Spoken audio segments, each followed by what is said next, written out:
10여 년 전에 그 일본의 어떤 학자가 그 아침형 인간이라는 책을 써서 좀 베스트셀러가 돼서 큰 돈을 벌었다고 합니다. 우리 한국에도 번역이 돼서 널리 알려졌는데 사실 저는 아침형 인간이 아닙니다. 원래 잘 아시겠지만 학자들은 밤에 주로 공부하는 하여튼 사람들이 많고, 특히 원래 지혜의 상징이 부엉이 밤에 책을 읽고 토론하는 경우가 많습니다. 근데 그 과학자들 연구에 따르면 실제로 아침형 인간은 한 10% 정도 된다고 합니다.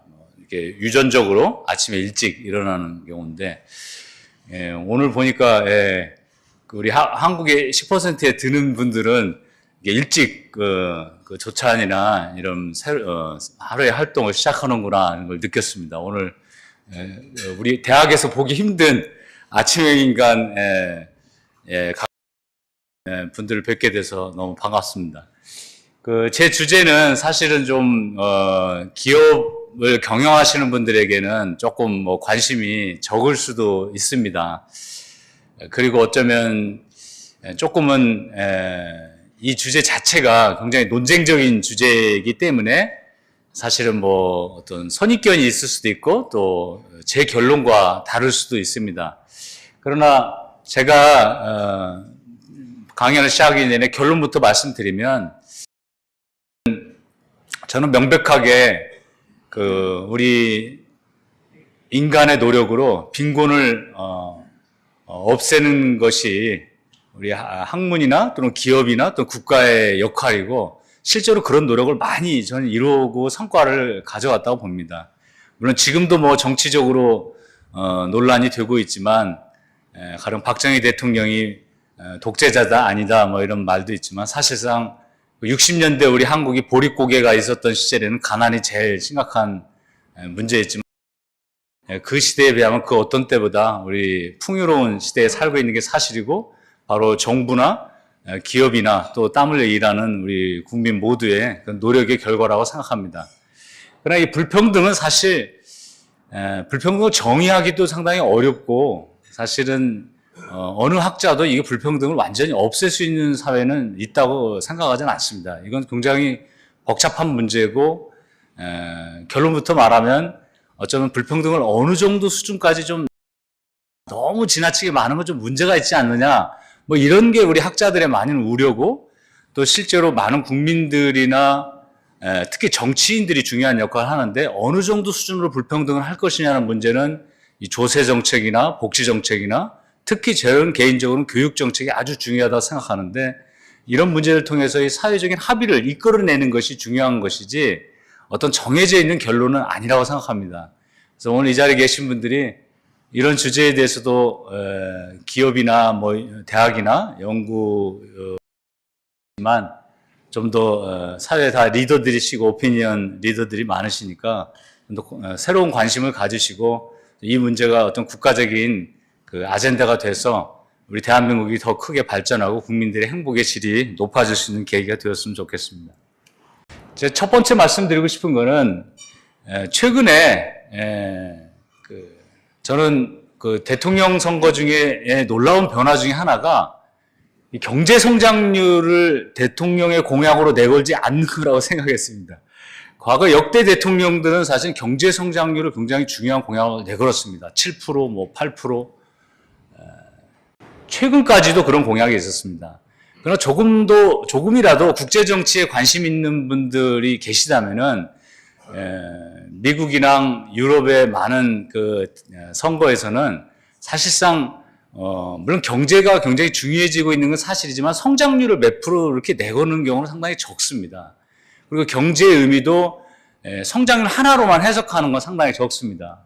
얼마 전에 2008년도 금융위기 이후에 사실 이 성장이라는 데서 사실은 프랑스의 지금은 이제 물러났지만 사르코지 대통령이 노벨 경제학상을 탄 스티글리츠와 아마타 센을 불러서 국민 웰빙이라는 개념을 가지고 그 보고서를 발표했습니다.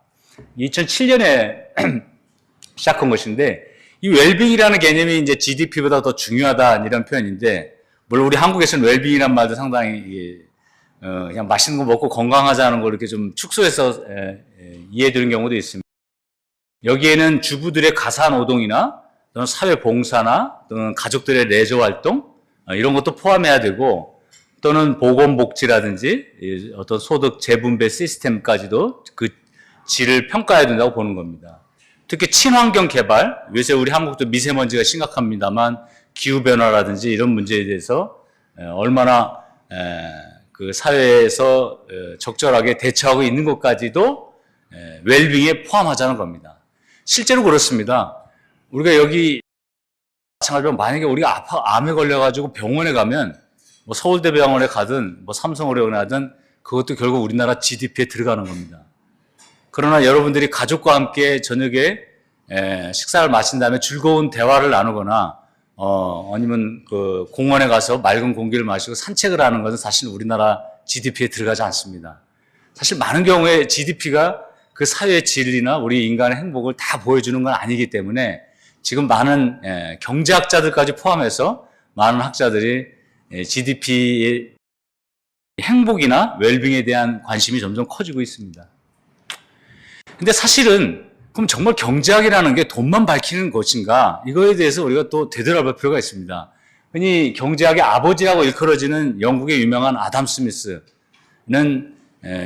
국부론이라는 책으로 유명합니다. 이 책은 미국 혁명이 일어났던 1776년에 발표를 했는데 여기에 이런 유명한 말이 있습니다.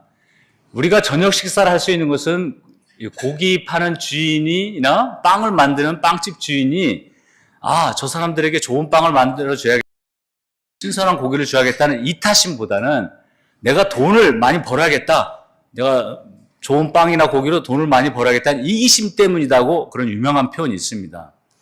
근데 사실 저도 학자지만 학자들 간에는 사실 자기 입맛에 맞는 자료나 자기 입맛에 맞는 문구만 가지고 사실은 좀 과잉 일반화하는 그런 경향들이 있습니다.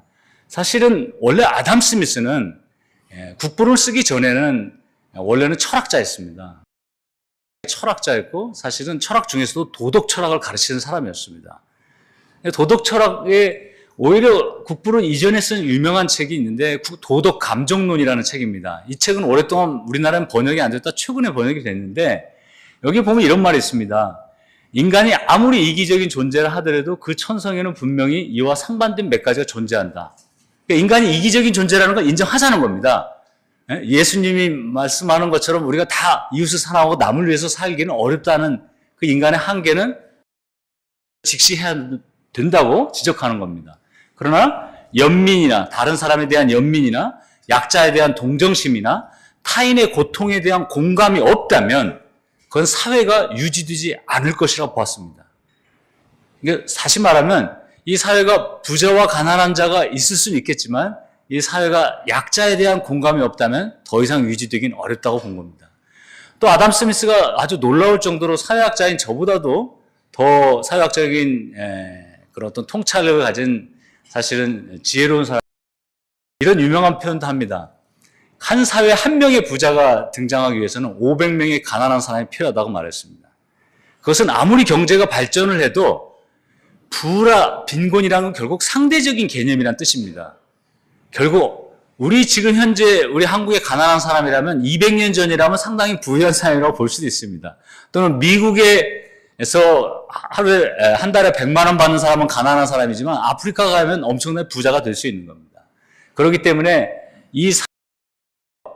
누군가와 가난한 사람과 부자가 있을 수밖에 없지만 그 부자가 가난한 사람에 대한 동정심이나 또는 사회가 하나로 한 배를 탔다는 공감이 없다면 사회는 끝없는 증오나 갈등이나 또는 어떤 심각한 해체 위기에 직면할 수 있다고 예고를 한 거라고 할 수 있겠습니다. 실제로 고정경제학을 창시한 저도 캠브리지에서 한때 공부했습니다만 캠브리지 알프레드 마샬도 역시 경제학자에게는 차가운 머리와 따뜻한 가슴이 있어야 된다고 말했습니다. 그러나 오늘날 우리 전 세계의 많은 경제학은 사실은 따뜻한 가슴은 다 없어지고 숫자만 보는 차가운 머리만 있는 건지도 모르겠습니다. 사실은 궁극적으로 모든 기업에서 중시하는 매출이나 이익은 사실은 경제의 한 수단이고 경제의 목적이 인간의 삶의 개선이라는 것을 알프레드 마샬은 강조한 겁니다. 우리 아시아에서 쓰는 이 경제라는 말은 물론 영어의 economics는 이제 그리스어로 가정 살림이라는 단어에서 비롯됐지만 원래 경세재민의 약자입니다. 경세재민이라는 뜻도 결국은 세상을 다스린다는 뜻이고 또 가난한 사람들, 고통받는 사람들을 구제한다는 뜻인데 오늘날 우리 한국이나 전 세계 경제학이 이런 본연의 정신을 제대로 지키고 있는가 저는 되돌아봐야 한다고 생각합니다. 사실 전 세계적으로 보면 인류는 그 어느 때보다 풍요로운 시대를 갖고 있고 통계를 보면 식량 생산이 전 지구의 인류를 3배를 먹여 살릴 정도로 남아돕니다. 그러나 지금도 아직도 아프리카에서는 굶어 죽는 사람이 있고 우리가 알고 있는 테러리즘이나 또는 에이즈로 죽는 사람보다 사실은 기근이나 기아로 죽는 아프리카의 어린이들이 많습니다. 이건 다시 말해서 생산의 문제, 성장의 문제보다도 오히려 이 극빈층들에게는 훨씬 더 처절하게 다가오는 문제라고 볼 수 있겠습니다. 우리나라도 마찬가지입니다. 우리나라도 세계 경제 대국 12위고 국내 총생産지금 3만 달러입니다. 그럼에도 불구하고 우리나라 안에는 아직도 소위 절대 빈곤층이라고 볼 수 있는 사람들이 약 10% 가까이 됩니다. 수년 전에 송파 세모녀 사건이라고 아주 유명했습니다만 자기 아이들이 아파서 돈을 벌지 못하고 엄마도 청소부로 일하다가 돈을 벌지 못하자 결국은 밀린 월세에 전하는 편지를 남기고 세모녀가 동반으로 해서 세상을 떠났습니다. 이 안타까운 일이 세상에 이제 뉴스에 알려져서 널리 알려졌지만 아직도 그 김대중 정부 때 도입한 국민기초생활보장제도가 극빈층들에게는 한 30-40만 원 정도 현금을 지급하게 돼 있지만 그것조차도 받지 못하는 그런 사각지대들이 있다는 것은 아직도 우리나라가 빈곤 문제를 완벽하게 해결하지는 못했다는 걸 보여주는 거라 할 수 있겠습니다. 특히 노인 빈곤율은 이제 50% 수준, 세계에서 가장 높은 수준입니다. 이게 참 가슴 아픈 일이기도 한데요. 우리가 그래서 노인 자살률도 사실은 97년도 외환위기 이후로 세계에서 가장 높은 수준으로 올라갔습니다. 그 전에는 사실 우리나라 자살률이 이렇게 높지는 않았습니다. OECD 국가 중에 좀 낮은 편이었는데 20년 만에 최고 기록으로 올라간 겁니다. 한 가지 덧붙이면 국제 노인 이런 단체들이 있는데 한국의 어떤 그 기관에서 그쪽에 우리 한국 노인 빈곤율이 다다른다는 걸 보내자 그걸 보고 혹시 너희들이 실수로 북한 통계, 노스코리아 통계를 잘못 보낸 거 아니냐 이렇게 이메일로 질문이 왔었다고 할 정도로 사실은 외국에서도 좀 이해하기 어려운 사실은 통계이긴 합니다. 또 하나 이 빈곤에 대해서 중요한 건 상대 빈곤인데요. 절대 빈곤은 이제 최저 생계비 이하의 사람을 주로 우리가 측정을 하고 있습니다만 상대 빈곤은 보통은 그 중위소득의 50% 미만의 소득을 가진 사람을 가리킵니다. 우리나라 4인 가구 중위소득이 지금 약 한 447만 원 월 되는데 이거 50% 소득을 가진 사람 한 200여만 원, 200이 한 20만 원 정도 이하인 사람인데 약 통계에 의하면 이게 정부가 2005년부터 통계를 발표하는데 그 약 13.8%입니다. 이건 1000가구 중에 138가구가 상대적 빈곤층이라 볼 수 있고요. OECD 평균이 약 한 11.7%입니다. 이게 가장 높은 나라가 이제 미국이 한 18% 되고 가장 낮은 나라들은 덴마크 같은 북유럽 국가들은 가장 5%, 6% 수준입니다. 이 통계 여기 지표를 보면 우리 한국이 상당히 좀 중상위권에 있습니다. 제일 낮은 나라들은 이 덴마크는 거의 한 5% 수준입니다. 제일 높은 나라는 미국입니다. 그런데 저는 절대 빈곤을 줄이는 노력들은 1960년대 우리나라 절대 빈곤층이 약 한 40% 통계로 나타납니다. 그래서 지금 10%라면 상당히 우리가 가장 짧은 시기에 사실 절대 빈곤을 줄인 나라로 평가를 받습니다. 우리나라가 어떤 면에서는 영국의 산업혁명 이래로 가장 빠른 속도로 경제 성장도 이루었지만 가장 빠른 속도로 빈곤을 줄인 나라라는 점에서는 사실은 우리가 자부심을 가질 만한 일이라고 생각합니다. 물론 우리나라의 지금 기록을 깨고 있는 나라는 중국입니다. 중국도 1970년대 후반까지만 해도 절대 빈곤율이 거의 50%가 되었는데 지금은 한 10% 수준으로 급속하게 줄어들고 있습니다.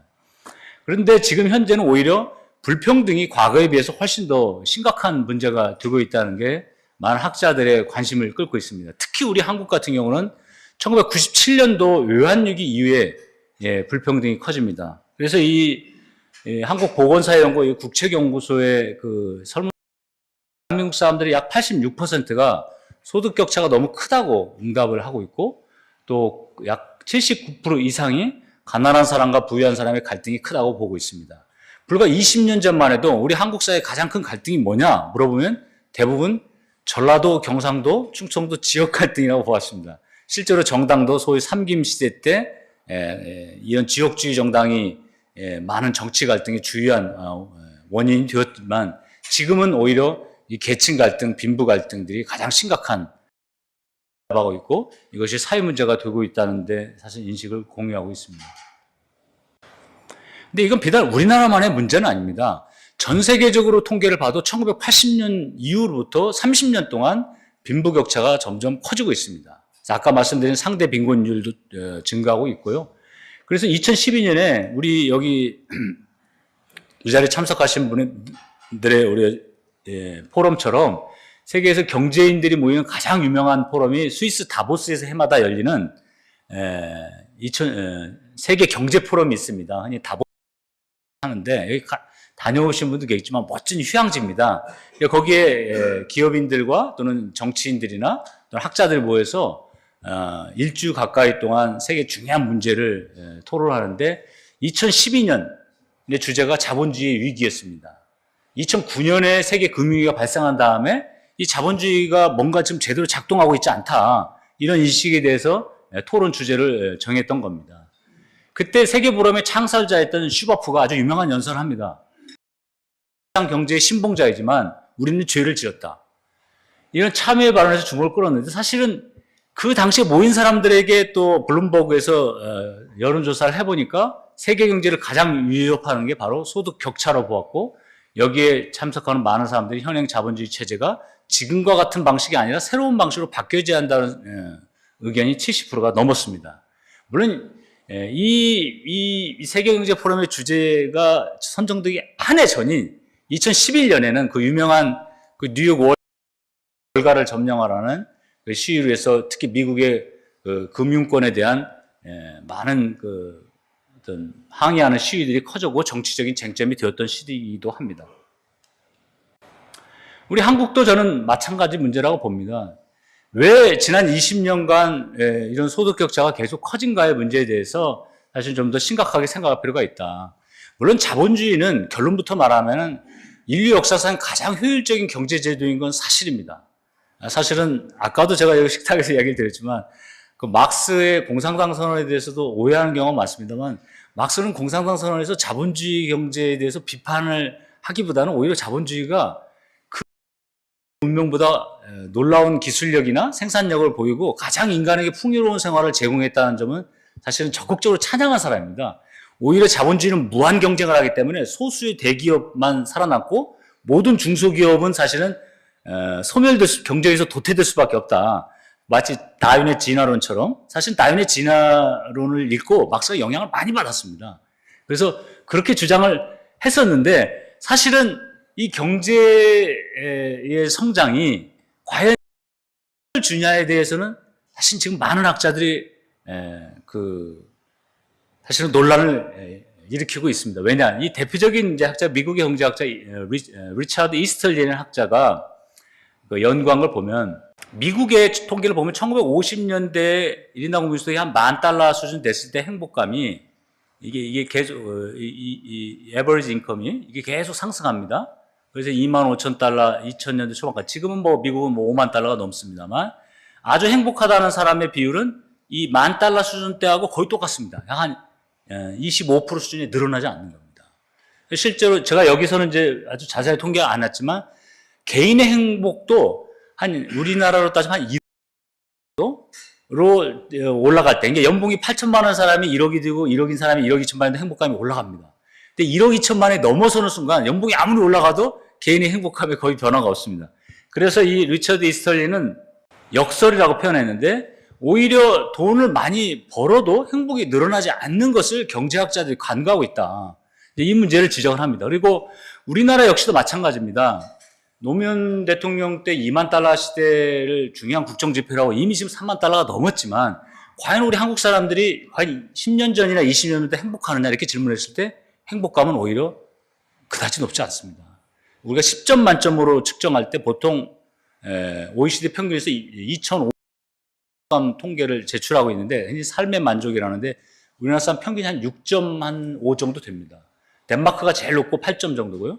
그만큼 행복감이 6점 이하인 사람들이 상당히 많고 행복감의 수준들은 우리가 OECD 회원국 중에서도 상당히 낮은 편입니다. 세계 12위 경제 대국이지만 행복감 수준은 OECD 회원국 중에서 하위권이라는 점은 상당히 저는 한국의 비극의 큰 원인이라 봅니다. 그럼 왜 행복감이 낮느냐? 이거 이제 우리 경제적 성공에 비해서는 하고 저는 사회학자이고 물론 경제학도 뭐 관심이 많지만 경제학자들 성공했지만 우리 사회학자들 실패한 게 아니냐 이런 뭐 자조적인 농담도 합니다만 이걸 우리가 설문조사를 통해서 확인해 보면 대부분의 우리 한국 사람들이 행복감이 낮은 원인은 첫째는 집값이 너무 비싸다. 둘째는 사교육비 지출이 너무 많다. 또는 그 남을 너무 의식하는 문화가 상당히 강합니다. 그래서 우리가 럭셔리 상품의 소비라든지 또 성형수술이나 이런 이제 과소비도 사실은 그 가격 큰 원인 중에 하나이고 이런 어떤 과잉 경쟁의 부작용들이 사실은 행복감을 낮추는 요인이 되고 있다는 이런 분석들이 많이 나오고 있습니다. 그럼 결과가 어떤 거냐? 야, 남을 잘 사는 사람을 부러워하거나 뭐 시기하고 질투하는 거 그건 개인 심리가 문제가 아닌가 이렇게 생각할 수도 있습니다. 그러나 우리 사회학자들은 뭔가 이 단순히 이 불평등은 심리적인 질병만 가져오는 것이 아니라 사실 사회적인 비극도 가져온다고 봅니다. 가장 우리 사회학자들이 제일 중요하게 생각하는 인구 통계가 바로 두 가지입니다. 하나는 출산율하고 사망률.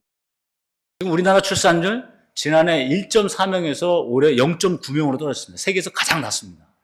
지금 단순히 젊은 여성들이 아이를 낳고 싶어 하지 않는 문제가 아니라 상당히 사회적인 원인이 있다고 보고 또 하나는 자살률 통계도 세계에서 우리나라가 제일 높습니다. 저는 가장 빠른 물질적인 성공을 거둔 우리 대한민국이 오히려 이런 정신적인 불행감에 직면했다는 건 바로 저는 이스털린이 말한 역설처럼 한국에 비극이 있다고 보고 이 문제를 해결하는 것이 우리 한국의 중요한 국가 의제가 되어야 한다고 생각합니다. 이게 자살률 통계입니다. 그리스는 한 5%, 우리나라보다 경제 수준이 훨씬 낮은 나라입니다. 우리나라 지금 이렇게 엄청난 수준으로 다른 나라에 뭐 거의 3배, 4배, 5배 이상 수준도 없습니다. 자살률 추이도 보면은 99년에는 아주 낮은 수준이었고 외환위기 직후부터 이제 증가하기 시작합니다. 특히 고령층들, 60, 70대들의 자살률이 아주 높습니다. 근데 이분들이 소위 이제 중위소득의 50% 미만인 상대 빈곤율이 해당되는 사람이 약 50%가 됩니다. 가장 결정적인 원인은 우리가 연금제도 도입이 너무 늦었습니다.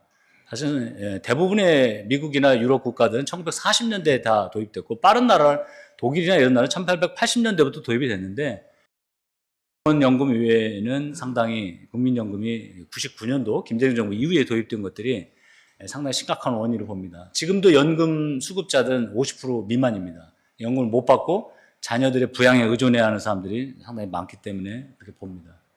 이 출산율도 역시 우리가 홍콩, 싱가포르 거의 비슷한 수준인데 가장 낮은 수준으로 떨어졌습니다.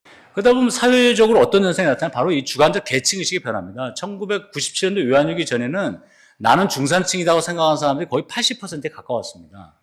그만큼 우리는 중산층이 아주 두터운 사회였습니다. 일본도 한때 1억 중산층 사회라고 했지만 지금 통계조사를 보면 중산층을 생각하는 사람은 46% 수준에 떨어지고 있습니다. 이건 이제 주관적 의식입니다. 물론 OECD의 기준에 따르면 중위소득의 50%에서 150%의 수준으로 중산층 하면 우리가 약 한 60, 한 5% 수준이 됩니다. 수년 전에 지금은 이제 탄핵으로 물러났지만 박근혜 대통령이 대선 공약 때 중산층 70% 만들겠다는 공약이나 고용률 70%를 올리겠다는 공약은 저는 개인적으로 참 좋은 공약이었다고 생각합니다. 근데 어쨌든 그 시기가 지난 지금도 중산층이라고 생각하는 사람이 이렇게 낮은 것은 상당히 문제가 있고 더 심각한 문제는 내가 노력을 해도 사회경제주의가 높아지지 않을 거라고 생각하는 사람이 60%가 넘고 있습니다. 그리고 나보다도 우리 자녀들의 사회경제주의는 생각하는 사람들의 비율이 절반이 지금 넘어가고 있습니다. 이것은 상당히 중요하게 이 사회에 적신호를 주는 거고, 바로 이거의 결정적인 결과가 뭐냐? 초등학생들의 장래 희망의 1등이 뭔지 아십니까? 뭐 신문을 자세히 보시면 잘 아시겠지만 공무원입니다. 이런 이야기를 외국 사람들한테 하면 기절하려고 해요. 제일 지루한 직업인데 왜 공무원을 하려고 하는 거예요.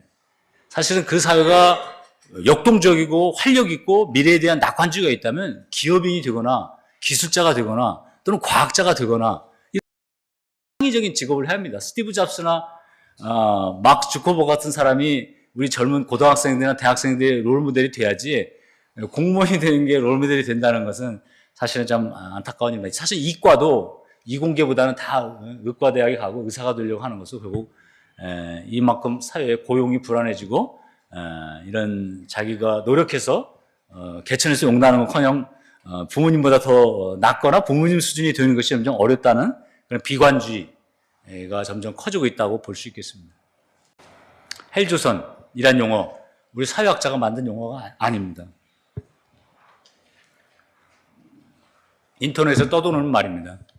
어쩌면 좀 우리도 부끄러운 이야기지만 이게 굉장히 유행어가 2010년부터 되었고, 결국은 부모의 능력에 따라서 조선시대같이 상속을 받아서 결정되는 시대라고 하는 겁니다. 그래서 청년 실업, 빈곤 이런 문제도 점점 심각하게 생겼고, 연애나 결혼까지 포기하는 3포 세대, 5포 세대 이런 말들이 인터넷에 떠돌고 있습니다. 심지어는 베스트셀러 중에 하나는 한바트면 열심히 일할 뻔했다 이런 책이 나올 정도입니다. 자기계발 책도 많지만 우리가 열심히 노력해도 안 된다고 좌절하는 젊은이들이 늘어나고 있습니다. 네, 이런 사회 분위기들은 과연 개인의 어떤 성격의 문제만이 아니라 저는 이 사회적인 원인이 있다고 봅니다. 그래서 이 불평등 현실이 많은 이런 사회적인 어떤 그 문제의 원인이 되고 있다고 저는 가정하는데, 그럼 먼저 현재 불평등한 현실이 어느 정도인지 제가 간단하게 통계를 통해서 좀 보여주고자 합니다. 불평등을 측정할 때 가장 대표적인 게 바로 진위계수입니다. 얼마 전에 문재인 대통령이 그 청와대에서 국무회의할 때 우리 한국이 불평등이 제일 심각한 나라 중에 하나입니다 이렇게 하니까 주요 언론에서 뉴스를 만들었다, 우리나라 불평등이 심각하지 않다 하는데, 저는 두 대통령의 발언이나 그 한국의 주요 언론의 발언이나 사실 틀린 이야기는 아니라고 봅니다. 왜냐? 서로 다른 통계를 인용하고 있기 때문입니다. 물론 뭐 그 유명한 그 영국의 처칠 총리도 한 말이 있습니다. 나는 내가 조작한 통계만 믿는다 이런 말이 있는데, 사실 같은 사실은 숫자라도 사실 얼마든지 해석에 따라 다를 수 있지만 사실은 같은 그 주제라도 에 따라 다를 수 있는데, 일반적으로 이 진위계수가 널리 사용되고 진위계수는 그다지 나쁘지 않습니다. 한국의 주요 언론은 이 진위계수를 가리키는 말이었을 겁니다. 문재인 대통령이 이용한 통계는 제가 나중에 말씀드리겠습니다. 진위계수는 흔히 그 이탈리아의 사회학자이자 통계학자였던 지니가 사용한 통계인데, 사실 소득의 분포를 보여주는 겁니다. 그래서 이것은 전체적으로 OECD 회원국 중에 우리가 17번째로 낮고 한 중간 정도 됩니다. 물론 이제 스웨덴이나 독일보다는 좀 높고, 그러나 미국이나 영국보다는 0.3 정도면 사실은 뭐 중간이라고 볼 수 있습니다. 보통 전 세계 평균 한 0.5 됩니다. 0.5가 넘으면 상당히 심각하다고 보고, OECD 선진국 중은 이제 복지 제도가 잘 되어 있기 때문에 0.3이 넘으면 좀 심각하다고 봅니다. 근데 중국이 최근에 이제 0.5가 넘어서고 있는데, 한 몇 년 전부터 아예 진위계수 통계를 발표를 안 하고 있습니다. 약간 정치적으로 좀 민감한 문제가 되고 있다고 보는 거고요. 근데 이 진위계수를 어떻게 조사하느냐? 사실은 사회학자들이나 통계학자들은 이 진위계수에 대해서 상당히 회의적입니다. 왜냐하면 통계청에서 가계동향 조사를 하는데, 이 가계동향 조사는 한 15,000명의 샘플을 뽑아서 해마다 패널 데이터 조사를 축적합니다. 근데 여기에 개인이 전화나 면담을 통해서 응답을 합니다. 작년에 얼마 벌었습니까? 근데 사실 우리나라 고소득층들은 실제로 내가 소득보다도 좀 축소해서 말하는 성향들이 많습니다.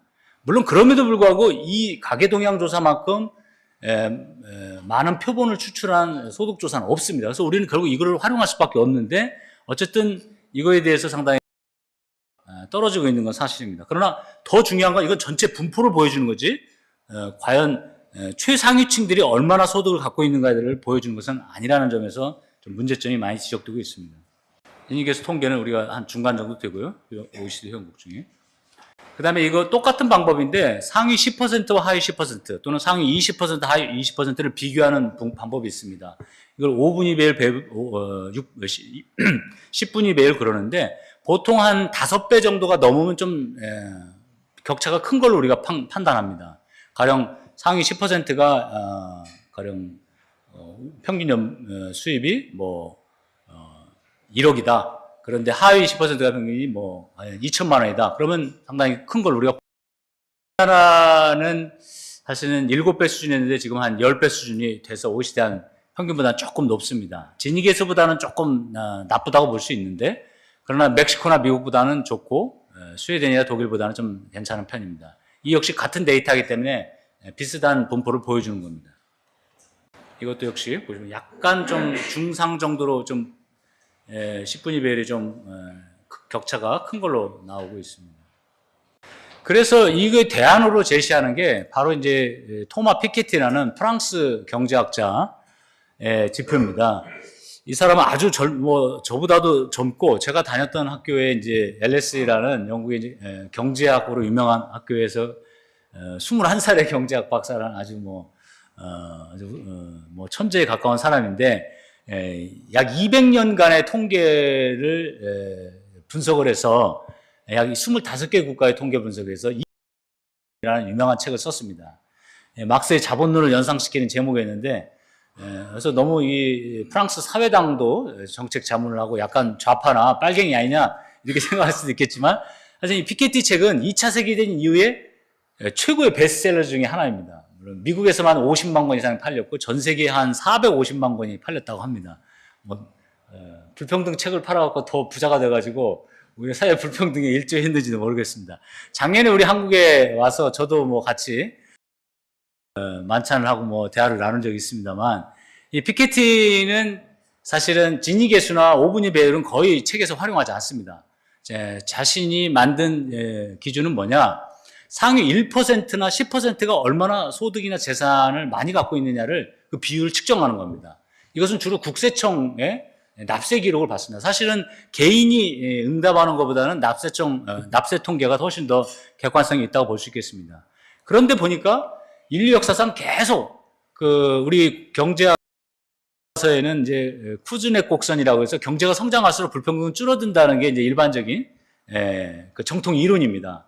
왜냐하면은 중산층 일자리가 늘어나고 중산층이 이제 소득이 높은 그런 일자리가 늘어나면서 자연스럽게 소득 분배가 된다고 보는 거죠. 그래서 실제로 경제학에서는 불평등은 교과서의 챕터에 나오지도 않습니다. 그러나 이 쿠즈넷 곡선에 대해서 비판을 하면서 지난 200년간 보니까 유럽에서도 1950년하고 80년 딱 30년만 줄어들었지 전 세계적으로 계속 증가하고 있다는 그런 물론 이제 피케티의 통계 분석 방법에 대해서도 많은 논란이 있기 때문에 찬반 논쟁도 지금도 있습니다만 하여튼 결론만 요약하면 그렇습니다. 우리 한국에서도 동국대 김남영 교수가 이 국세청 납세 자료를 가지고 통계를 분석했습니다. 그래서 지난 80년대 이후부터 조사를 해보니까 상위 10%가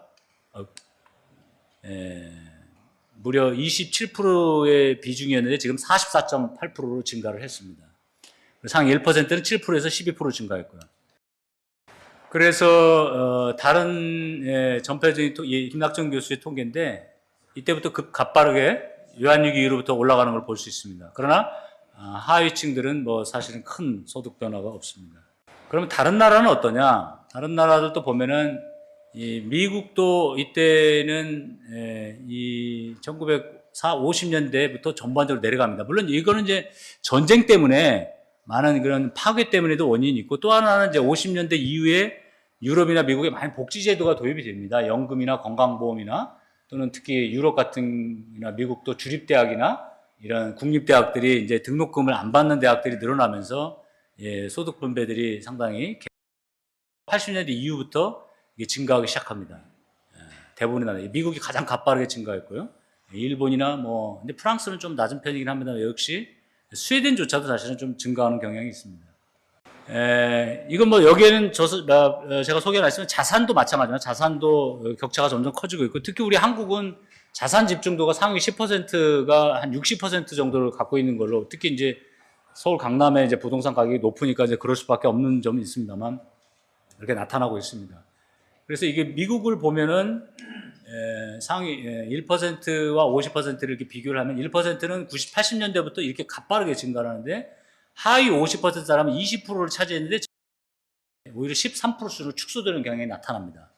그 대신 유럽은 좀 다릅니다. 유럽은 상위 1% 사람들이 24%에서 거의 비슷한 수준이고 오히려 하위 50%죠. 비슷한 수준인데 상위 1% 사람들은 또 증가를 했죠. 물론 이것은 사실 스웨덴이나 독일 같은 복지국가도 지난 30년 동안에는 그 고소득층의 그 소득세율들을 좀 감소하는 경향이 있었습니다. 그래서 상위 소득들은 소득은 증가했지만, 하지만 워낙 이 복지제도가 튼튼하기 때문에 소득은 큰 미국과는 달리 크게 변화는 없었습니다. 근데 피케티 교수의 가장 중요한 경고는 바로 피케티 교수가 사용한 영어로 말하면 inheritance capitalism이라는 표현입니다. 세습 자본주의인데 사실 자본주의가 가장 효율적인 제도이고 또 가장 많은 인류 국가의 지지를 받는 이유 중에 하나는 개인이 노력한 만큼 대가를 받는다는 겁니다. 그리고 가난한 집에서 태어나서도 뛰어난 재능을 가지고 있다면 성공할 수 있다는 소위 어메리칸 드림이나 우리 한국의 개천에서 용난다는 그런 신념이 있기 때문에 그런 건데 최근의 30년의 변화는 미국도 그렇고 유럽도 그렇고 우리 한국도 그렇고 오히려 부모의 소득에 의해서 사실은 자녀들의 경제력이 결정되는 현상이 나타나는 겁니다. 우리 한국도 역시 상장사 주식 1%를 보면은 사실은 재벌 2세, 3세 비율이 3.2%고 신생 기업들은 뭐 넥슨이나 이런 몇 개 이런 뭐 온라인 게임 회사를 제외하고는 거의 없습니다. 미국은 뭐 구글이니 페북이니 또는 뭐 그 유명한 스티브란 이런 새로운 신생 기업들이 오히려 70%가 넘는데 우리 신생 기업들이 안 나오고 있는 거죠. 그래서 우리 한국 자본주의 흔히 재벌 자본주의라고 표현을 합니다만 또 다른 한편으로서는 이게 사회적으로도 부모의 재산에 의해서 뭐 흑수저, 금수저가 나눠진다. 이런 이제 사회적인 불만들이 커지면서 사실 사회 갈등이나 정치 갈등이 될 가능성이 상당히 우려가 되고 있습니다. 그러면 좀 더 약간 뭐 이론적인 논쟁입니다만 왜 불평등이 커지냐에 대해서는 사실 학문적으로 아직 뭐 결론이 난 논쟁은 아닙니다. 근데 제가 크게 두 가지로 본다면 첫째는 구조적 관점이 있습니다. 이거는 세계가 하나로 통합이 되기 때문에 불평등이 어쩔 수 없이 커질 수밖에 없다. 대표적인 경우가 미국 같은 경우는 그 GM이나 이런 주요 자동차들이 미국의 인건비가 비싸기 때문에 뭐 한국뿐 아니라 말레이시아나 딴 나라로 이전을 합니다. 그럼 어떻게 되겠습니까? 중국의 GM 자동차 일하는 사람들은 실직자가 되는 겁니다. 뭐 디트로이트나 이런 데가 이제 러스트벨트라고 하고 우리 한국도 요새 거제나 통영, 조선소에 지금 실직자가 늘어나고 있는데 이런 문제 때문에 미국 내에 불평등이 커지는 것은 세계화 때문에 그렇다. 이렇게 보는 견해가 있습니다. 이걸 잘 이용한 사람이 바로 트럼프 대통령입니다. 트럼프 대통령이 원래 전통적으로 민주당을 지지했던 이 저임금 저소득 노동자들의 지지를 받고 공화당 대통령이 됐는데 바로 멕시코에 그리고 중국하고 관세 전쟁을 하겠다. 그리고 해외에 나가 있는 미국 기업을 다시 미국으로 돌아오게 하겠다. 그래서 위대한 미국을 만들겠다. 이런 주장이 바로 미국의 그 저임금 노동자들에게 사실은 호소력을 가졌기 때문입니다. 이런 주장이 사실 널리 퍼져 있는데 사실 학문적으로는 사실은 뭐 좀 논쟁이 있는 주장입니다. 왜냐하면은 이 글로벌라이제이션은 사실은 분명히 승자가 있고 패자가 있고 또 값싼 외국 농산물을 수입하면은 분명히 농업을 하는 농민들은 어려움을 겪을 겁니다. 그러나 반대로 경쟁력이 높은 제조업을 수출하는 기업들은 오히려 자유무역이나 이런 개방 경제에서 훨씬 더 이익을 얻을 수 있습니다. 실제로 우리나라는 수출 주도 경제였기 때문에 지난 30년간 그 세계화의 덕을 많이 본 나라라고 볼 수도 있습니다. 그러나 결과적으로 보면 우리나라가 세계화가 없었다면 경제 성장이 이루어지기는 어렵겠죠. 그래서 세계화가 단순히 불평등을 늘리냐 줄이냐고 말하기에는 상당히 복잡한 문제가 있습니다. 몇 가지 변수만 가지고 설명하는 경향이 있는데 사실상은 오히려 승자와 패자가 있고 그 국가 전체로 본다면 사실은 빈곤을 줄이고 부를 증대하는데 도움이 됐다고 볼 수 있습니다. 왜냐하면 지금도 여전히 부유한 나라는 내수가 큰 미국이나 이런 인구가 많은 나라이기도 하지만 한편으로는 수출 주도 경제인 독일이나 스웨덴 또 우리 한국이나 일본 같은 나라들이 여전히 경제 성장 경제력이 크다는 것은 이 세계화가 빈곤을 줄이는 있기 때문입니다. 그 다음에 이제 경제학 교과에서 많이 나오는 이론이 이제 기술의 진보입니다. 이건 제가 조금 이따 좀 말씀드리고, 또 하나 이제 반대되는 관점은 이제 정치나 경제 정책을 가리키는 좀 학자들이 있습니다. 이 사람들은 주로 80년대 이후에 레이건 대통령이나 영국의 때처 총리 이후로 정부가 부유층들에 대한 소득세를 너무 낮췄기 때문에 그렇다. 특히 2차 세계대전 직후까지도 미국도 최고 세율이 거의 90%가 넘었습니다. 그러다가 이제 한 60, 70년대 거쳐가면서 이제 70% 내려가다가 지금은 한 35% 수준입니다. 우리나라는 이제 50% 가까운 거를 좀 올렸습니다만, 또 하나 두 번째는 기업이 노동시장 유연화를 너무 많이 해서 비정규직을 너무 많이 뽑고 비정규직 임금이 낮기 때문에 그렇다, 이런 주장도 있습니다. 또 하나 노동조합이 전 세계적으로 약화되는 추세입니다.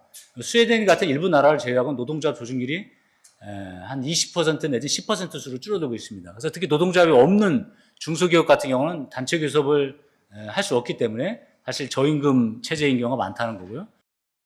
선거를 비롯해서 좀 정치 체제가 문제가 있다는 지적도 있습니다. 대부분 보면 대통령제와 소선거구제를 선택한 나라들이 불평등이 좀이나 빈곤 비율이 높습니다. 그러나 이제 비례대표제나 또는 다당제, 연정, 의회제를 하는 나라들, 유럽 국가들이 빈곤이나 불평등이 낮습니다. 사실 역사적으로 보면 이걸 좀 우리가 너무 상식으로 알고 있지만 거슬러 올라가면 사실 100년 전에는 미국이 훨씬 더 평등한 사회였고 유럽은 훨씬 불평등한 사회였습니다. 그리고 세습도 유럽이 더 많이 세습이 강했고 미국은 훨씬 더 자유로운 계층 상승 이동이 많았습니다. 100년 만에 이게 역전이 된 거죠. 한 가지씩 제가 주제를 좀 보겠습니다. 아까 지구화에 대해서는 제가 말씀을 드려서 그 결론만 말씀드리면 세계화 자체가 불평등을 증가시킨다는 명제는 좀 지나친 명제다고 생각합니다. 그래서 오히려 세계화가 된 나라들도 오히려 불평등이 낮은 나라가 있습니다. 독일이나 스웨덴 같은 나라. 그래서 오히려 그 나라 국내의 조세 정책이나 복지 정책이 더 중요하고 특히 노동시장에서의 어떤 유연화 정도가 한계가 나타나는 걸로 보입니다. 여기 중요한 문제인데 이건 이제 기술의 진보가 불평등을 불가피하게 만든다는 주장입니다. 대표적으로 바로 공장 자동화입니다. 저도 뭐 현대자동차나 포스코에 가봤지만 거기 가면 노동자들이 거의 없습니다. 다 기계가 다 작업을 하고 여기 계신 기업인들 중에서도 이미 자동화가 많이 된 경우가 있지만 전 세계에서 우리나라가 공장 자동화 비율이 1등입니다. 미국이나 독일이나 스웨덴보다 앞섰습니다. 그만큼 이제 기업이 인건비 절감을 장기적으로 이 기계를 통한 생산들을 좀 더 선호하는 그런 전략을 갖고 있습니다. 우리가 이제 이런 제조업이 강하기 때문에도 이유가 있겠습니다만 또 하나 이제 중요한 거는 이제 인터넷을 비롯한 정보 기술의 발전입니다. AI라든지 나중에 로봇뿐만 아니라 이런 것들이 아주 급속하게 이제 미국을 비롯해서 서비스 경제까지 이제 확산이 되고 있습니다. 그래서 앞으로는 우리가 알고 있는 직업이 거의 이제 뭐 절반 이상이 없어질 거다. 뭐 이런 예측도 있습니다. 뭐 택시 운전사뿐 아니라 심지어는 뭐 어쩌면 뭐 대학 교수도 없어질 거라는 이야기도 있습니다만 온라인 강의가 이제 많이 생기면서 어쨌든 점점 이런 그 자동화에 의해서 소위 그 뭐 소프트웨어 엔지니어나 뭐 경제 애널리스트나 이런 아주 그 고소득의 그 전문가들은 늘어나는 데 비해서 저임금 저학력 서비스 노동자들의 일자리만 오히려 늘어나는 이런 양극화 현상이 나타난다는 주장도 있습니다. 가장 지금 제조업이 줄어드는 탈산업화가 빠른 나라인데 미국에서 가장 빠르게 불평등이 커지는 이유가 바로 이 기술의 진보 때문에 일어난 것이다. 이렇게 미국의 주류 경제학자들 많이 봅니다. 그러나 저는 이런 논리에도 조금 더 깊이 생각해 볼 문제가 있습니다. 미국만큼이나 탈산업화가 빨리 일어나고 자동화나 공장화 많이 일어나고 있는 나라들도 비교해 보면 사실상 미국만큼 또 빈곤과 불평등이 크진 않습니다. 예컨대 뭐 미국과 똑같은 경제 구조는 아니지만 비슷한 경제 구조를 갖고 있는 아니면 이제 캐나다나 호주나 이런 나라들 비교해도 미국이 훨씬 더 빈곤이나 불평등 수준이 높습니다. 그 이유는 저는 그 나라가 기술의 진보에 의해서만 기술의 진보도 분명히 영향을 주는 건 사실입니다. 그러나 소득 불평등을 완벽하게 결정하는 건 아니고 그 나라 국내 정책도 중요한 원인이 된다고 볼 수 있다고 봅니다. 가장 주목해야 될 건 저는 이 노동시장 유연화로 봅니다. 정규직, 비정규직 임금 격차인데 전 세계적으로 봐도 한 100대 한 7, 80 정도로 차이가 있습니다. 근데 우리나라는 거의 한 100대 한 55 정도로 차이가 있습니다. 특히 우린 대기업은 후생복지가 더 한 15%, 20% 정도 많기 때문에 그 이상의 격차가 나는 걸로 봅니다. 특히 비정규직은 이제 중소기업도 많은데 비정규직 노동자는 대기업이든 중소기업이든 관계없이 고용보험이나 국민연금에 못한 사람이 절반이 넘습니다. 특히 이제 이 정규직, 비정규직은 좀 개념이 좀 애매하긴 한데 보통 OECD에서는 non-standard worker라 해서 비정형 국가라고 해서 비정형 노동자로 해서 사실은 영세 자영업자들까지 포함한다면 사실은 거의 한 50% 가까이 됩니다. 우리나라 제일 높습니다. 그러나 이제 우리나라처럼 좀 좁은 의미로 해석한다면 1년 미만의 계약을 가진 임시직 노동자로만 본다면 또는 파트타임 노동자 이걸로만 본다면 한 20% 정도 됩니다. 근데 그조차도 OECD 평균의 10% 우리가 거의 2배에 달합니다. 그래서 OECD 국가 중에서도 사실 비정규직 노동자가 우리나라가 상당히 많은 편입니다. 그건 기업이 인사관리에서 더 인건비 절감이나 어떤 다른 경영상의 결정으로 훨씬 더 많이 채용을 했다고 볼 수 있고 이런 점은 사실은 우리나라에서 그 노동시장에서 소득 격차가 점점 커지는 큰 원인이라고 볼 수도 있습니다. 여기 이게 통계입니다. 이 OECD 임시직 기준입니다. 아까 제가 말씀드린 파트타임과 1년 미만 계약직 노동자들인데 이게 가장 높은 수입니다. 칠레, 스페인, 포르투갈, 네덜란드 다음에 높습니다. 물론 네덜란드는 조금 특이한 나라입니다. 네덜란드는 상당히 복지가 잘 돼 있음에도 불구하고 비정규직을 많이 뽑는데 이 네덜란드의 비정규직은 우리가 통계를 또 보면은 자발적 비정규직이 많습니다. 주부들이. 그런 사람들은 이제 그리고 비정규직과 정규직의 임금 차이가 거의 없어요.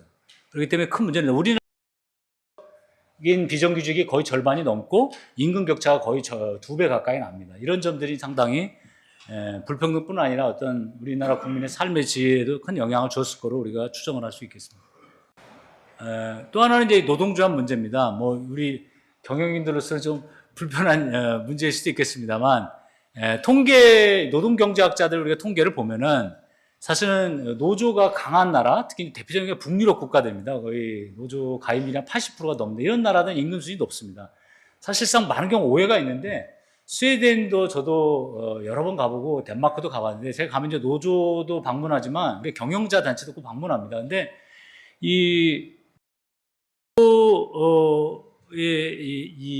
가 많이 있는 나라들이 사실은 최저임금 제도는 아예 없는 경우가 많습니다. 우리나라는 최저임금이 굉장히 쟁점이 있지만 스웨덴이나 덴마크는 최저임금 제도가 없습니다. 그리고 해고도 굉장히 자유롭습니다. 기업이 경영이 어려우면은 우리나라는 사실은 법률적으로 해고하기 굉장히 어려운데 그냥 뭐 얼마든지 그냥 자를 수 있어요. 그리고 노동자들도 크게 불만을 갖지 않습니다. 왜냐? 거기는 실업보험이 심지어 옛날에 덴마크는 7년간 전 직장의 70%를 줬어요. 문제가 있다해서 2년으로 줄였어요. 2년간 주는. 그러니까 2년간 내가 실직 수당을 70% 받기 때문에 회사가 경영이 어렵다고 자르는 큰 불만이 없습니다. 그리고 나서 새로 취직할 때 배우는 여러 전직 훈련 비용들은 국가가 다 제공하고 실업자들은 국가가 이제 사회복지사나 그런 그 전직 담당하는 그 상담사들이 그 1대1로 뭐 우리 같이 뭐 고용센터에 오지도 않고 직접 그 카페 같은 데 만나가지고 이렇게 상담을 해줍니다. 그렇기 때문에 사실 기업에서도 그 노동자들과 그 노사 갈등 같은 건 거의 없습니다. 스웨덴도 뭐 파업도 거의 없고. 그런데 이 노조를 가입을 그래서 그렇게 많이 하냐 제가 물어보니까 거기는 실업보험을 노조 가입한 사람만 준다는 거예요. 우리나라는 노사가 공동으로 내고 국가가 관리하는데 그러니까 노조에 가입 안 하면 아예 실업수당이 안 나오는 겁니다. 그렇기 때문에 사실상 노조의 단체 교섭률이 굉장히 높습니다. 산별 교섭률이 아주 높고 그렇기 때문에 임금이 사실은 독일도 산별 노조지만 예컨대 폭스바겐의 20년 다닌 고졸의 노동자다. 기술 등급이 B 등급이다 하면은 폭스바겐 하청업체에 있는 그 똑같은 등급의 기술 수준을 가진 노동하고 월급이 같습니다. 왜냐하면 산별 노조이기 때문에. 그리고 실업자들도 그 산별 노조에서 똑같이 실업수당을 줍니다.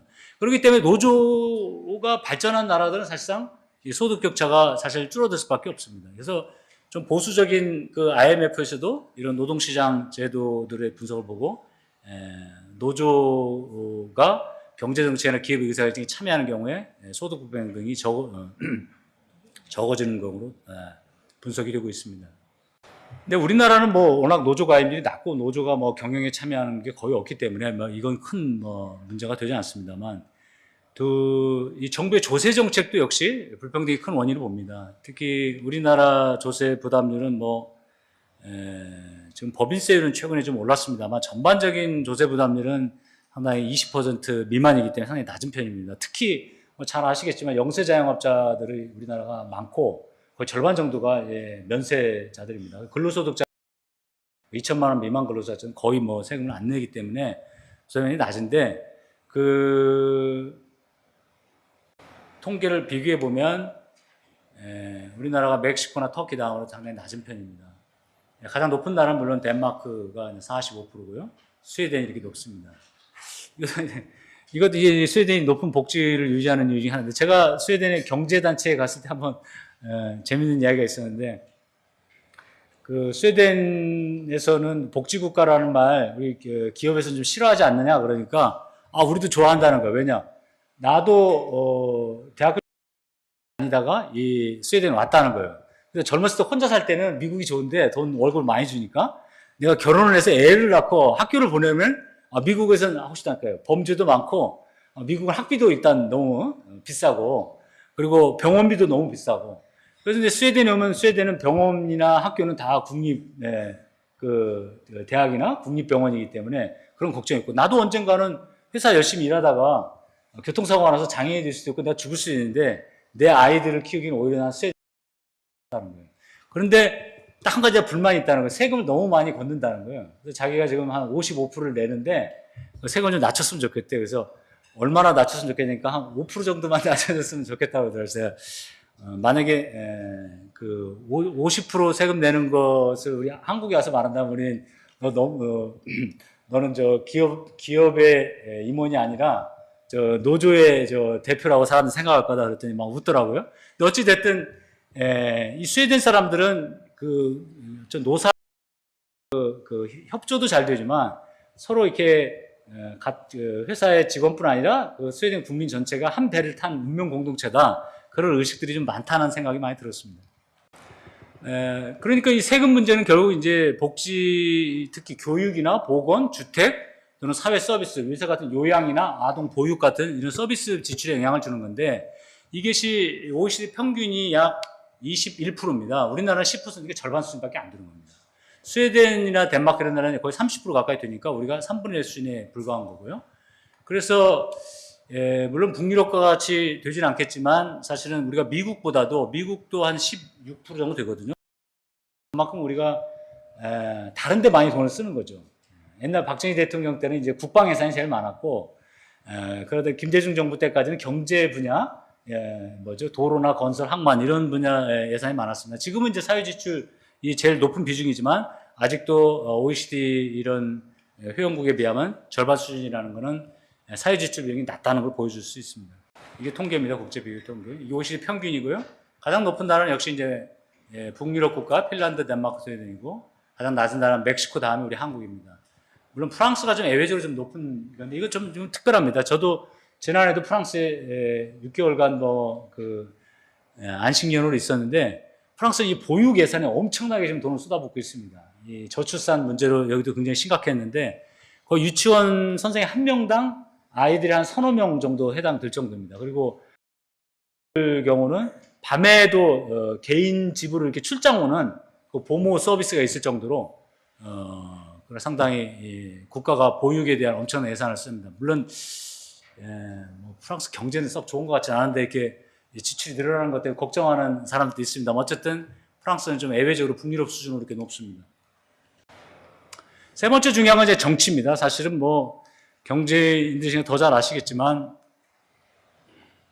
경제도 정치의 영향을 많이 받습니다. 정치의 안정이 상당히 중요하고 그렇지만 또 하나는 이 삶의 질이나 불평등도 빈곤도 이 정치의 영향을 많이 받습니다.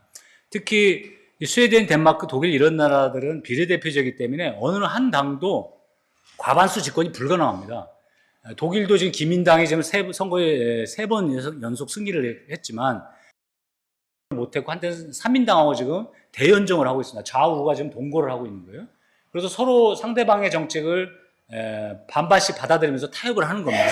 근데 이런 나라들은 승자 독식 정치라기보다는 약자를 좀 배려하고 받아들이는 경우가 많습니다. 유럽 대부분의 나라가 그렇습니다. 영국만 소선거구제입니다. 의회제지만.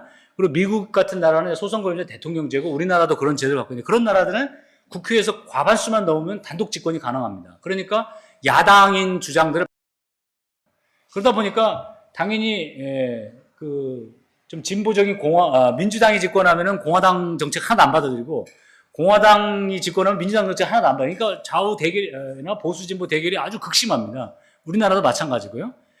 그래서 또 하나는 이제 국회의원 선거도 이제 소선거구제인데 소선거구제 하다 보면 자기 지역구 이익에 관심이 많습니다.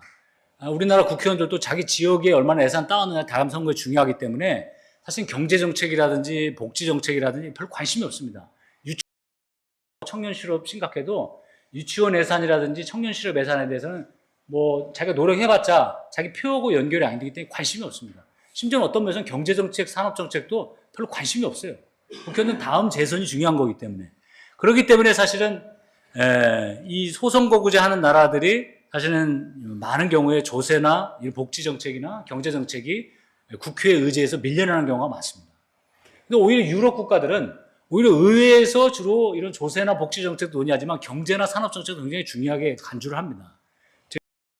몇 년 전에 핀란드에 갔을 때 굉장히 제가 인상 깊었던 건 핀란드는 여야가 합의를 해서 미래 전략을 연구하는 시트라라는 싱크탱크를 만들어가지고 그 30년, 50년 후의 계획을 세웁니다.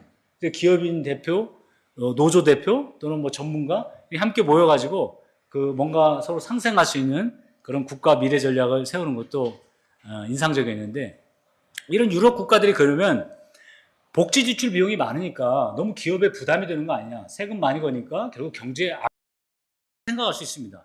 근데 자세히 보십시오. 2008년도 금융위기 난 다음에 지금 미국을 비롯해서 영국이랑 아이슬란드, 아일랜드 이렇게 세금 낮고 복지 지출이 낮은 나라 경제는 거의 지금 초토화됐습니다. 지금 그에 비해서 오히려 세금 많이 걷고 복지 많이 하고 여러 가지 노동자들 직업훈련이나 실업수당 많이 주는 사실 독일이나 스웨덴은 지금 그 어떤 때보다 경제가 좋습니다. 특히 독일은 80년대만 해도 유럽의 병자라고 할 만큼 복지 지출을 너무 많이 한다고 비판을 받았어요. 지금은 독일은 유럽에서 가장 지금 강력한 국가가 됐다는 건 고부가가치 아주 고기술, 하이테크의 제조업이 아주 강하기 때문에 그렇습니다. 그래서 금융업의 거품이 꺼지면서 이 제조업이 강한 나라들이 이게 경쟁력이 있는데 그 이유 중에 하나는 바로 노동자들의 회사에 대한 충성심입니다. 그리고 아주 높은 숙련도입니다. 그래서 월급을 더 많이 주면 미국 같은 경우는 다른 회사로 옮깁니다. 그래서 미국 사람은 평균 15번 직장을 옮긴다고 그래요. 여기 좀 중소기업 경영하시는 분도 알겠지만 좀 가르칠만 하면 더 월급 준 대로 가는 겁니다. 우리 한국 노동자들도 더 이상 이제 충성심이 없습니다. 그러나 독일의 노동자가 어려워도 회사를 지킵니다. 심지어 폭스바겐 같은 경우는 한 5년간 임금을 아예 동결하고 회사를 지키고 그 대신 실업자가 한 5천 명을 잘라야 된다면 1,000명씩 단계적으로 자르고 그 대신 회사 경기가 좋아지면 그 실직자부터 우선적으로 복지한다는 그런 노사 상생 타협을 하는 겁니다. 그건 스웨덴도 마찬가지고. 그래서 오히려 노사 갈등 비용이라든지 뭐 파업으로 인한 손실이라든지 아니면 그 회사 이직이라든지 신입 직원 훈련 비용이라든지 이런 걸 여러 가지 절감할 수 있기 때문에 오히려 산업 평화가 장기적으로 에 도움이 된다. 이런 연구들도 상당히 많이 나오고 있습니다. 그래서 제가 이제 마지막으로 좀 결론적인 이야기인데, 그럼 과연 우리나라 한국 경제가 어느 방향으로 가야 되냐, 빈곤이나 불평등을 어떻게 해결해야 되냐는 건데, 제가 세 가지 모델을 좀 말씀드리고 하자입니다. 먼저 우리 한국인데, 우리 한국은 사실은 저는 재벌에 대해서 저도 뭐 책도 쓴 적이 있습니다만, 재벌에 대해서 우리 국민 여론은 상당히 안 좋지만, 그러나 우리 재벌 대기업이 없었다면 저는 이런 고도 성장을 이루지는 못했을 거라고 봅니다.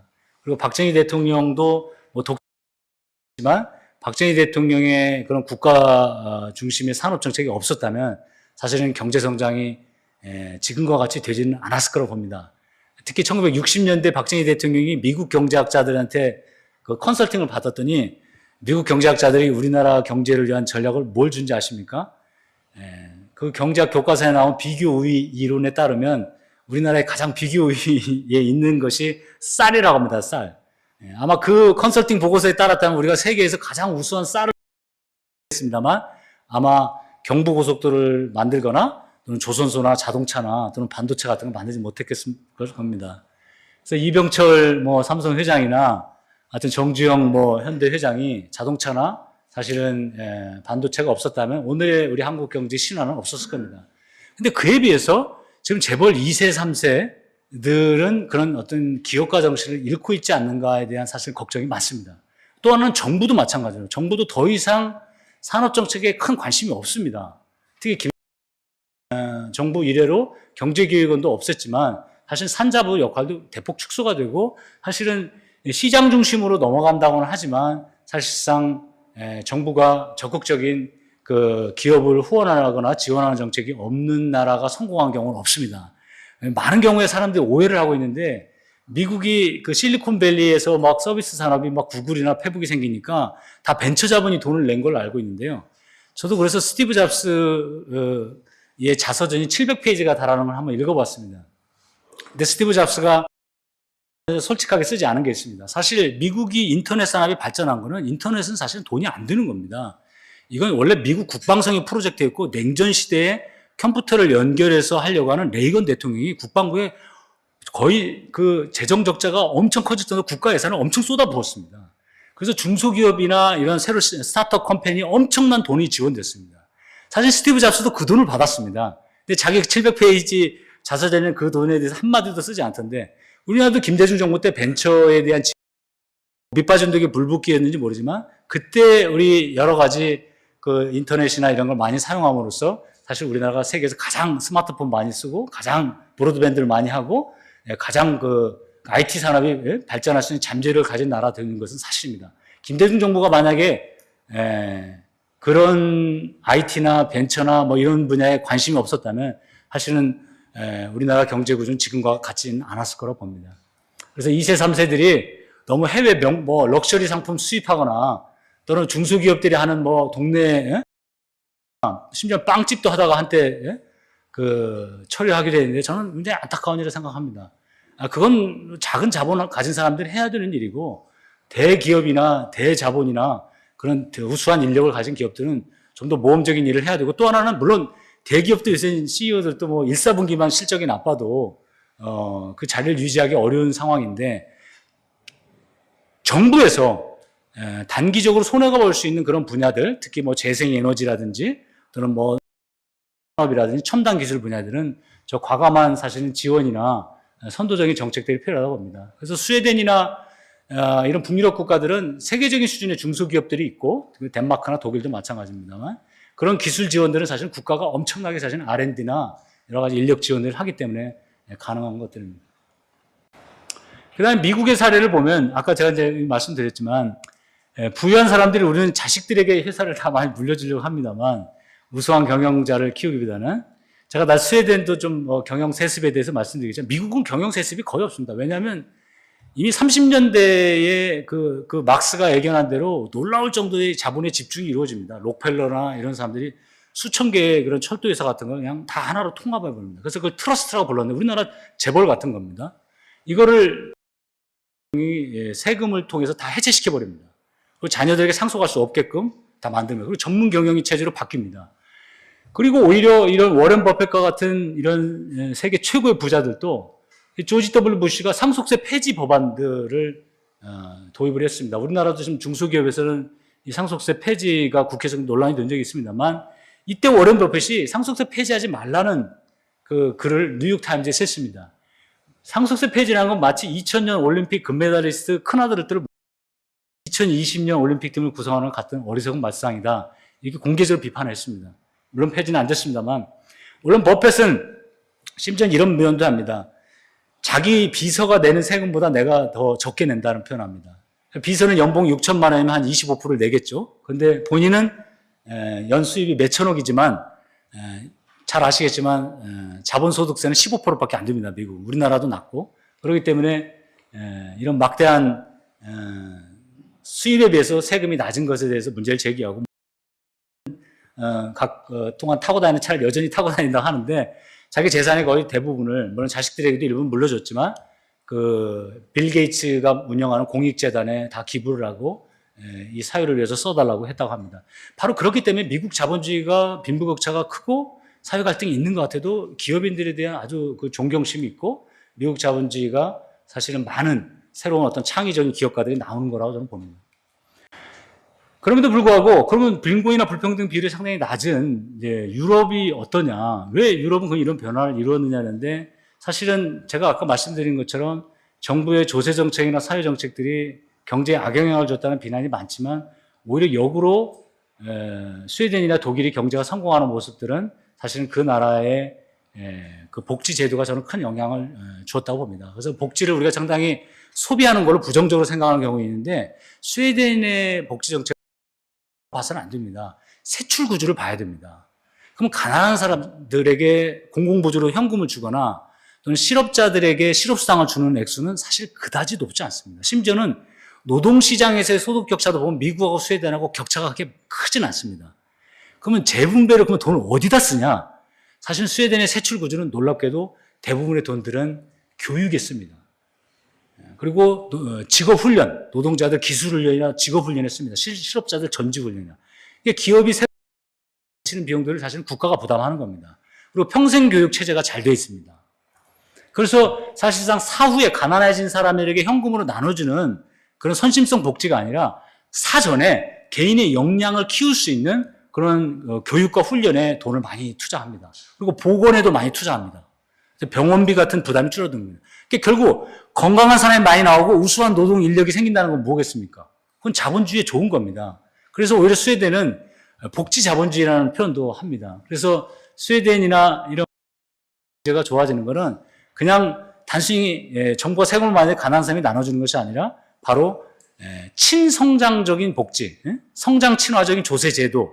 그래서 실제로 법인세 같은 경우는 스웨덴 그렇게 높지 않습니다. OECD 평균 수준이고 최고소득세율도 과거의 60, 70%보다 낮춰서 지금 한 50% 수준에서 그다지 높은 편은 아닙니다. 오히려 부가가치세 같은 거 어쩌면 노동자들에게 부담이 되는 역진적인 세제가 우리 한국 지금 10%인데 그게 무려 23% 정도 됩니다. 그럼 노동자들이 반발을 가질만 하잖아요. 그러나 제가 노조도 방문했는데 올리는 거 봤는데 부자들이 세금을 더 내길 바라지만 우리도 세금을 더 내서라도 아이들 교육비하고 병원비는 우리가 공동으로 운영하는 게 좋다는 생각을 갖는 겁니다.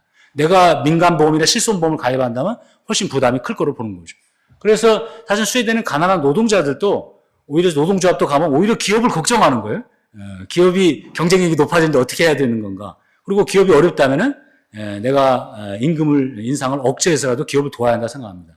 그리고 당연히 제가 스웨덴의 그 유명한 발렌베리입니다. 우리 한국의 삼성 같은 집안인데 발렌베리는 원래 금융업에 출발했지만 제조업, 옛날 에릭슨이나 사브 같은 제조업도 갖고 있는데 약 한 30개 정도 계열사가 스웨덴의 그 주식 가치나 총 그 시장에 차지하는 비중이 거의 30% 가까이 됩니다. 아주 유럽 국가 중에서 가장 독점 자본과 자본의 집중이 강한 나라입니다. 그럼에도 불구하고 스웨덴은 기업인들에 대한 상당히 그 존경심이 높고 그 경영인에 대해서 상당히 평판이 좋습니다.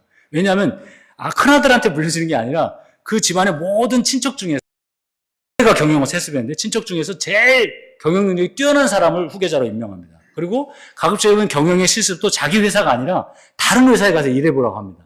그리고 나서 거기서 경영력을 제일 인정받은 사람을 나중에 10년, 20년 쌓은 사람을 후계자로 임명합니다. 그리고 그 최고 경영자들도 노동자 대표들과 일주일에 한 번이나 한 달에 한 번 정도는 뭐 식당에서 식사도 같이 하고 격이 없이 이렇게 만나는 거예요. 그건 사실 1930년대부터 스웨덴의 유명한 총리 한센 총리가 일주일에 한 번씩 목요일마다 모여서 자기 그 별장에서 식사를 하는 모임을 가졌다고 합니다. 처음에는 만나기도 싫어하고 불편해했는데 자꾸 남에게 듣기만 해달라고 해서 모여서 이제 그런 상생의 회복을 가진 겁니다. 물론 스웨덴도 100년 전에는 세계에서 가장 파업을 많이 하는 나라였습니다만 지금 파업을 가장 적게 하는 나라고 스웨덴의 노동자들이 가장 어떤 면에서는 기업에 충성을 하고 근면한 그런 노동자로 변했던 것은 우연이 아닐 것입니다. 그럼 다시 이제 한국으로 좀 돌아가면요. 불평등이 그러면 커진 문제를 어떻게 해결할 것이냐는데 저도 결론적으로 말하면 자본주의를 저도 지지하는 사람이고 사유재산제가 더 개인의 자유나 창의성을 키우는 데는 저는 도움이 된다고 생각합니다. 그러나 너무 지나치게 부의 불평등이 커질 경우는 오히려 사회의 활력을 감퇴시키고 사람들이 적극적으로 일하려는 동기가 약화될 수 있다는 점은 큰 걱정이 되고 이것을 한 개인이 노력하기는 할 수는 없습니다. 여러분 중에 마음이 좋아가지고 근로자들 임금을 인상시켜준다면 아마 그 회사는 얼마 가지 않아서 망할 겁니다.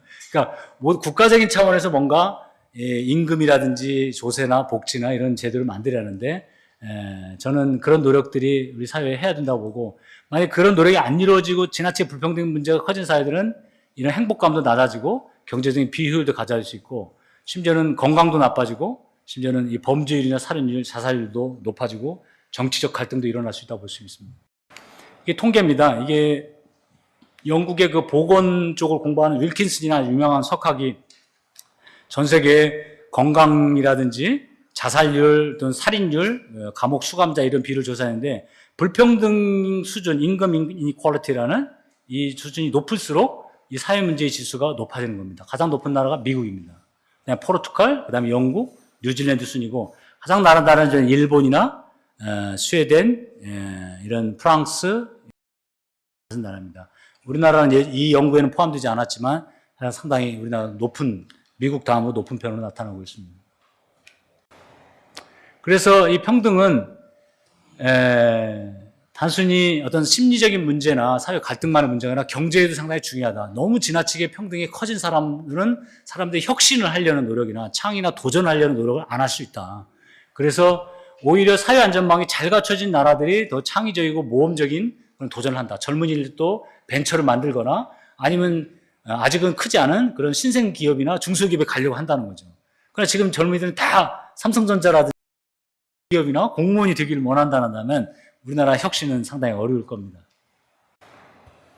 그래서 저는 결론적으로 말씀드리면 이 소련식의 기계적 평등주의가 도 실패를 했고, 베네수엘라 같이 뭐 석유 자원으로 가난한 사람들 현금으로 돈을 나누는 것도 실패했습니다.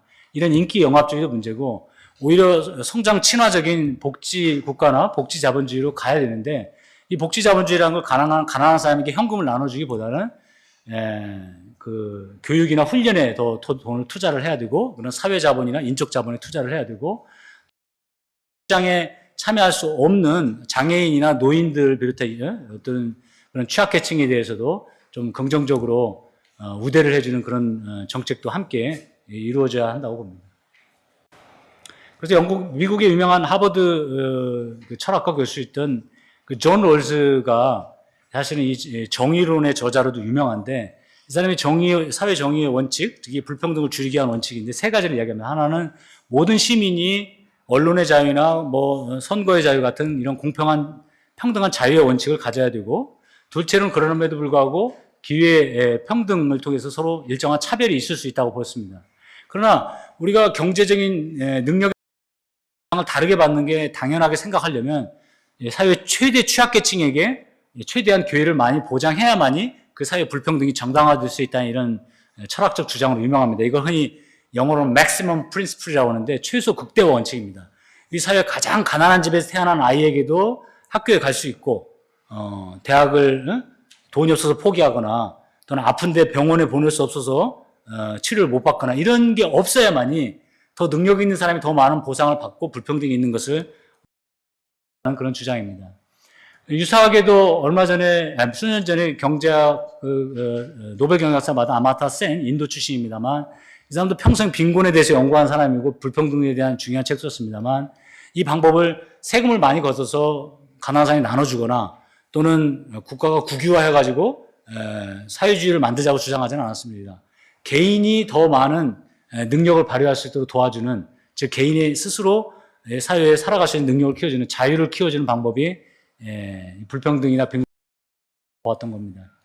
뭐 인도의 기근을 연구한 것도 유명합니다만, 사실은 인도도 그 1940년대에 기근으로 수백만 명이 굶어 죽었는데, 그 당시도 뭐 이것도 좀 경제학사로는 논쟁이 됩니다만, 식량 부족은 아니었다는 평가가 주류 의견입니다. 대부분의 경우는 실업자가 너무 많이 발생해서 식량을 살 수 있는 능력이 없었던 겁니다. 그리고 국가의 복지제도 없어서 극빈층을 도울 수 있는 그런 사회제도가 없었던 거죠. 그래서 오히려 기근이나 기아로 죽는 것 역시도 경제적인 문제만이 아니라 이런 사회적인 그런 제도의 문제고, 국가의 실패가 더 큰 심각한 문제로 보았던 겁니다. 그래서 오늘날 이 게으른 사람들이 빈곤이나 불평등의 원인이라고 보는 것에 관해서 사회나 구조가 책임이 있다는 의견들이 좀 더 중요하게 우리가 봐야 된다. 저는 이렇게 강조를 하고 싶고요. 또 하나는 좋다. 그건 우리 사회학자가 아침에 와서 떠드는 말이지. 난 꼭 그렇게 동의하기 어렵다 생각하는 분들에게는 제가 개인적인 차원의 말씀도 하나 드리고 싶습니다. 저는 기독교 신자는 아닙니다만 제가 성경 중에 그 산상수훈의 그 팔복 좋아합니다만 또 하나는 이 포도밭의 우화를 좋아합니다. 팔복도 보면 가난한 자에게 복이 있냐 이런 말도 있습니다만 이 포도밭의 우화를 아신 분이 많을 겁니다.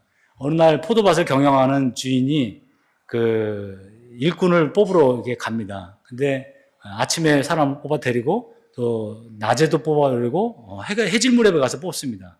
근데 일이 끝난 다음에 월급을 가령 예컨대 한 당 일당 10만 원을 줬다면 10만 원을 똑같이 줍니다. 그래서 아침 일찍 온 사람이 저 5시에 오고 결국 몇 시간밖에 일 안 했는데 왜 나하고 똑같이 10만 원을 줍니까? 항의를 합니다. 이게 포도밭의 주인이 이렇게 말합니다. 돈을 주는 거는 내가 결정할 일이지 네가 결정할 일이 아니다. 이런 말합니다. 근데 이거를 이제 신학자들은 예수님을 늦게 만난 사람과 일찍 만난 사람도 똑같이 천당에 갈 수 있다. 이렇게 해석도 합니다. 근데 저는 그 우화를 좀 다르게 한번 해석해 보고자 했습니다. 뭐냐? 어쩌면 그 포도밭의 주인이 아침에 9시에 온 사람과 오후 똑같이 10만 원을 줬다는 난 다른 뜻이 있다고 봅니다. 뭐냐? 아침에 온 사람은 일을 할 수 있었지만 오후 5시에 온 사람도 사실은 아침 9시부터 기다리고 있었습니다. 놀고 있었던 게 아닙니다. 다시 말하면 이 10만 원을 준 포도밭의 주인은 하루에 이 사람이 먹고 살 만큼의 돈이 10만 원은 있어야 된다고 생각했던 겁니다. 이 사람이 늦게 온 거는 스스로 게을러서 늦게 온 게 아니라 일찍부터 기다리고 있었던 사람이기 때문에 10만 원이 있어야 이 사람이 인간으로서 살아갈 수 있는 또 존엄을 지킬 수 있는 가치가 있다고 본 겁니다. 즉 어떤 사람도 똑같이 부자 살든 교육을 받은 사람이든 못 받은 사람이든 능력이 뛰어난 사람이든 능력이 부족한 사람이든 게으르지 않다면 나태하지 않다면 인간으로서 살아갈 수 있는 존엄이 똑같이 있다는 겁니다. 꼭 저는 이 포도밭에 한번 생각해 봤으면 그리고 찰스 다윈이 진화론의 신봉자로 유명하고 적자생존이라는 말을 발명한 걸로 알려져 있지만 사실상 좀 그건 오해입니다.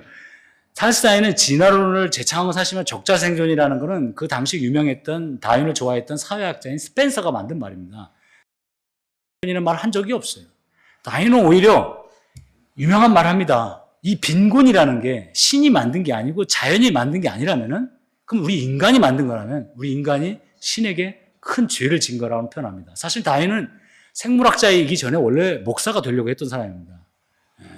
그러나 이제 워낙 동물이나 식물에 관심이 많은 생물학자 했지만 결국 우리 경제학에서는 이 진화론을 많이 적용을 하고 경쟁력이 있는 기업만 살아남는다. 경쟁이 인간만 살아남는다. 이렇게 표현합니다만 사실상 어쩌면 이 빈곤이나 불평등도 우리 인간이 만드는 노력에 따라서 다른 결과를 만들 수 있다 봅니다. 결론적으로 다시 말씀드리면 절대 빈곤은 우리가 노력하면 없앨 수 있다. 그러나 불평등은 물론 없애지 못할 거다. 그러나 너무 지나친 불평등은 줄여야 되는데 그게 어느 정도로 적정한가는 우리가 사회적 합의를 맞춰서 노력을 해야 하고 우리 한국은 상당히 좀 위험한 수준에 와 있다. 이거는 좀 제 주장입니다만 기억을 했으면 좋겠고 유명한 로마의 역사가인 플루타고가 이런 말을 합니다. 모든 공화국의 우화는 불평등이다.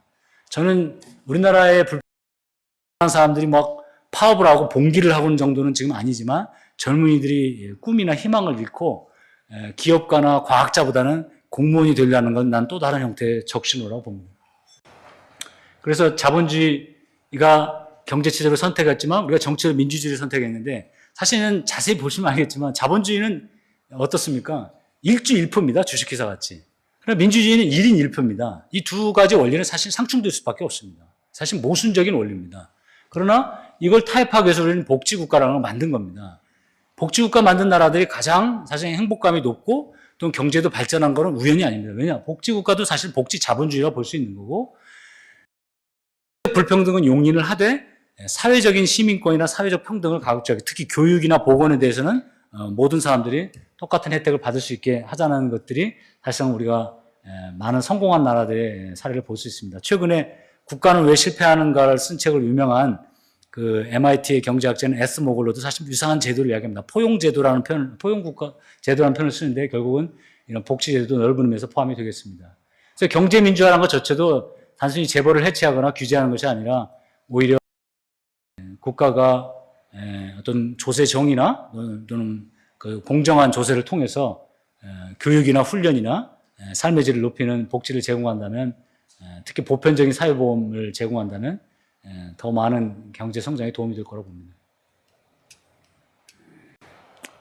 그래서 이거 뭐 제 주장만이 아니라 최근에는 IMF나 월드뱅크 같은 이 주류 경제학자들이 있는 국제경제기구에서도 지난 30년간의 불평등이 커진 것에 대해서 많이 반성을 하고 포용적 성장이라는 개념을 내걸었습니다.